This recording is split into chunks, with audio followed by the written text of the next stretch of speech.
You put your glasses on so you try and look a little bit more intelligent. At least it looks like I can see the screen. Exactly right. This is going to be great, isn't it?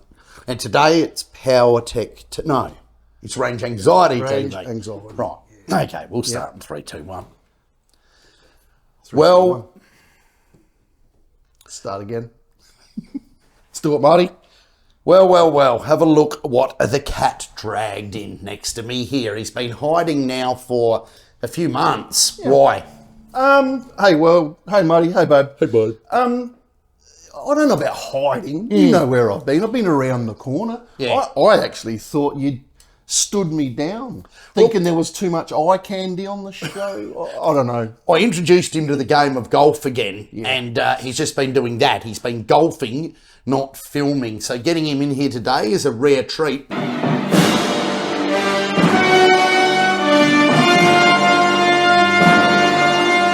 The main reason, forget about the golf, I said that to be nice, Pop. Yeah, the clubs are in the boot.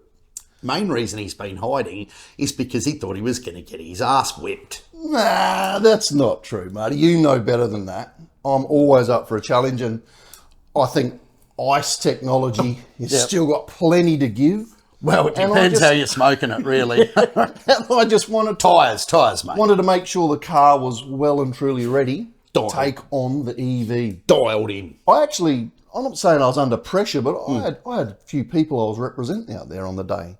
Really? Who? Everybody that hates ice. Ice. Hates EVs. Yeah. You can't There's a lot of them out there. I'm actually not one of them, but I was still pretty happy that I knocked it off. You can count after you run out of fingers. Most people that hate them can't. Or they can get 10, or in summer when they're wearing thongs, 20. Yeah. After that, no banana. Now, we were going to go roll racing, so what happened there? You failed to show up for every single one I went to. When you go racing, you want to go actual racing. Yeah. Not where there's a time card and Yeah. Otherwise, you're just wasting valuable track time. You are a little bit, and it's not something we enjoyed, was it really? The roll racing's good for just giving your car a bit of a squirt, but it's not really an event. The competitive. No, it's not. No. So what did we decide to do instead? We went drag racing, which has been missing in this state for a long, long time. I cannot remember the last time there was a track here that was up and running. And it was up to scratch. I reckon we've got a generation of kids out there that probably never even been to the drag. Absolutely. And it was quite evident when you went. Yeah. But the Bend, as a facility, what do you think? You can put some pictures of the Bend in here, Justin, if you'd like. Yeah. What do you think? It was freaking amazing, wasn't it? Yeah. The track, the whole drama of it was awesome, driving out through that big thing. It's like being in Las Vegas, but without the manhole covers. It was. It was like a world level. It was really, really cool. And we had a good time. We did have a good time. Yeah. I actually was happy with the number of cars that turned out. Wasn't like a massive field. 80 odd. We got plenty of runs in, or as many as we wanted to. Yeah. Yeah, you only wanted 2. Oh, what am I going to do after that? 2 losers from memory, but 2 losses. Loser. Yeah, loser. But no, excellent event, excellent track. Really disappointed that the next one's on next week when I'm away at work. Off-street drag meet. So street meet, basically, is what we went to. Now, it kind of fell into our hands. What was our honour of being the... We made history, didn't we, Mark? These guys probably don't even know they're making history. Michael A. just made that perfectly clear that we made history. This is the very, very first pairing ever for Outlaw Speed Shop off-street drags. These 2 guys don't know it, but they're creating history right here and now for the very first pairing getting on down the drag strip. We're the first 2 cars. First 2 street cars to line up. At what would we call that one? At an Outlaw Street series, whatever it is, yeah. You know, there's always something. Killer. They've Thanks, already had a couple of Outlaw meets. Speed Shop, good shop. They've had a couple of meets there already, but this is the first street drags. Proper street cars, proper. Real street. Yeah. And we were the first 2 down the track. That was pretty cool. And interestingly enough, the very first run we did, both of us, it was our fastest pass. It was. Things only went downhill from there. Yeah, that's it. Yeah. As we tried things, or as I tried things, okay, none of them worked. So what we'll do is I'll describe my run. Yep. And then you describe your run. Right. Okay, so I'll have to be quiet for a minute, and then you be quiet for a minute now. So what happened is that I drove the car up. I took the dog seat protector out of the back. I took the rubber floor mats out of it, and I emptied about 5 pairs of women's shoes out of the back because the wife uses it as a daily. I'm relegated to the Leaf because it is F1 inspired. It is. Red Bull. Yui. I'm like Max Verstappen, or Martin Verstappen, whatever. Sounds better. Yeah, so just emptied the shit out of it, drove it up to the bend. They've got fast charging superchargers there. I just plugged it in, set it to 100%, got 100% charge in it, and just went out and lined up. So lined up, got it, lit both stage lights as you do, staged it fairly deep, I suppose. 3, 2, 1, back. Just like that. Just held my foot flat, and that was it. And that was 11.54 at 116.2, I think. Yep. And the good thing was, when I took off, all I could see was this Commodore disappearing into the background. More on that later. Over to you. You sure you don't want to finish your run? Because surely, you know, when you saw me disappearing into the background, by about mid-track... You can start talking about that, because that's really the only highlight of what you did. Now, I will admit, I had a bit of a rough day out there. It actually met all expectations, the car. Went out there, changed my wheels over. That's all I had to do. 1 to 10. I didn't take my my floor mats out. I left them in. I didn't take anything out from memory. And mine was full street trim. Not even a conrod. Conrods are still all in there. Possibly. Yeah, they're probably... I reckon I've actually got more cubes now than what I went there with.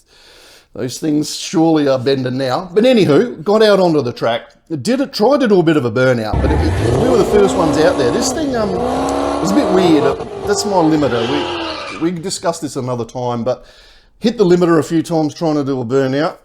Staged. Got ready to go. Tried to bring some revs up on the line and then just watch Marty drive off. I should have been paying more attention, I think. Here we go. Yes. Watched him get to about half track, then I left behind. Maybe not that far. There's a 0.5 difference in our reaction times. 0.584 or something. Which is a lot when you sit you were alongside of an EV. 'cause You're asleep. The EV actually, there's no theatre, no drama. This thing took off. And it was actually alarmingly quick to watch you leave like that. So I nailed it. Tagged the limiter within about 0.1 of a second. Changed gear. It decided not to. Big backfire. Then I took off. Things are looking real good now. Reeled Marty in by about half track. Think I backfired again when it tagged the limiter. Nah, just before you caught me. Just before, was it? You did a Yeah. couple. Yeah. And then cruised on through to the end of the track for an 11.7, no, 10.7 at 133 miles an hour. I was happy with that. When you take into account him snooze and messing up everything else, the actual, if you're going heads up here, right, like proper racing, the difference was 0.2 seconds in your favour. So I got beat in the white standard everyday road car on low octane electricity. What? It's premium electricity in this state, people. We pay a premium. Well, that for is it. true. Yeah. And what were you most running on? expensive. Alcohol. Alcohol, E85, which is budget fuel in this state at the moment because I think it's cheaper than 98. What tyres were you on?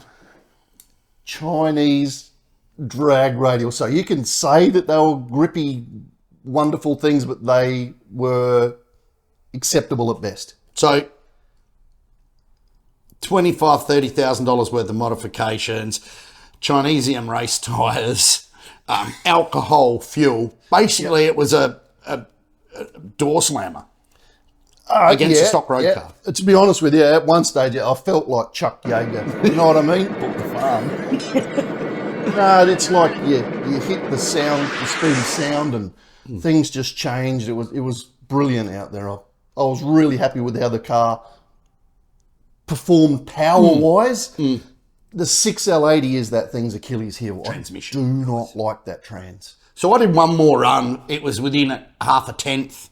And I thought, okay, this is as good as it's going to go. Yep. I want to sit back and have a laugh and watch Paul. So go through the rest of your runs just quickly. This is going to be very quick because the next run, again, against you, we even changed lanes just in case there was any... Well, the truth being that you were scared with the water. Martin had to drive around the water. I don't want water on my car. Got a bit frightened. And you only just beat me on that one. With a 10.8 at 132 was that a 10.8, mile an hour. So we were both a tenth off. Yes, we were both a tenth off. Interesting. My second run was, you could almost say it was just as good as the first, or you could say it was just as bad as the first. So, yeah, it was pretty... What happened from there? That's what I want to know. After that, we tried to make a few trans changes. Yeah, did some tyre changes, did some burnout changes, went slower and slower. So just reel off the rest of your times, will you? Yeah, I think I put down a couple of 11.8s and an 11.3 and a real 12? bad one, a 12.0. Yeah. So if you averaged my times and you averaged your times, I was faster. If you was to look at that, yes. Why didn't I just race him at the end of the night when he was doing 12 O's? Yeah. That would have been phenomenally good. But you would have already done a 10, so we knew it would have been a false victory. Yeah, I was pretty happy with the 10. That was the whole idea. Running it straight off the bat almost not left a sour taste, but it sort of spoiled the rest of the runs. Yeah. If I'd gone pretty ordinary and gotten better, it would have been a good night. Yeah, out. that's right. Instead, it felt like I'd deteriorated. But to snatch defeat from the jaws of victory, as you did, it leaves. But you know what? So next up, to go quicker, I'm going to super lightweight wheels, smaller, all of the things that's a known formula to make that car to an 11.3, which I'll be happy with. You know, I'm not going to rip it apart and pull stuff out of it to an 11.1. 11.3's all right for mum's car, sort of thing. Yep. What are you doing next? I have already rewritten the trans tune. It's YouTube and myself came up with this idea. So Excellent. it's going to work, I hope. Now, I've basically just had a bit of a rewrite. I'm going to just, basically tinker with that and try and get power down without hitting that limiter. Maybe raise the limiter a little. What are your transmission's pronouns? Rev limiter. Slush box. It identifies as garbage. A bowl of jello. But yeah, no, so you've got some hope. I think you are over. Yeah. I think you do have too much power for the transmission. I would actually be knocking 50 to 80 horsepower off it and getting the transmission to work. That's my concept, or spending some money on the trans, but we all know what you're like when it comes to spending money on cars. I like the tuna here. Yeah, if it doesn't make power, it's kind of wasting time. Yeah, valuable track time. So it was good. I'm going to go out and have a test hit again.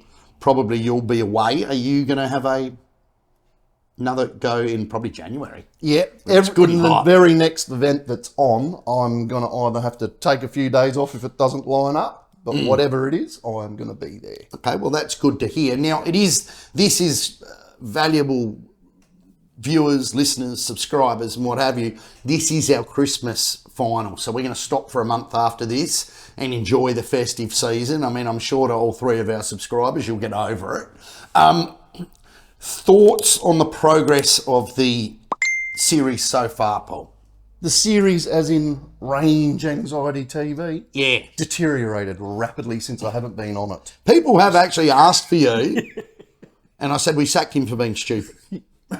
Yeah, I did. Yeah, and I get it. Well, if you were there to see the last couple of runs at the drags, you probably also would have agreed. But I add that element of naivety and... Oh, no, it's all carefully planned with you. No, it's been going along okay, but I think it has been missing me. It has. It's been definitely very, very one-sided. It has. Yeah. Not that I want to do it by myself, but Paul is just, he's a hard man to pin down. He's in demand. I mean, John Force, all the top fuel guys in the States want to talk to him. Yep. You'll get me on Team Viewer. All right, Paul, thank you so much for coming in today. Thank you, Justin, for all your hard work this year. We'll see you in January, and say goodbye to you. Have a good Christmas, people. See you, world. See you, babe. See you, buddy. Bye.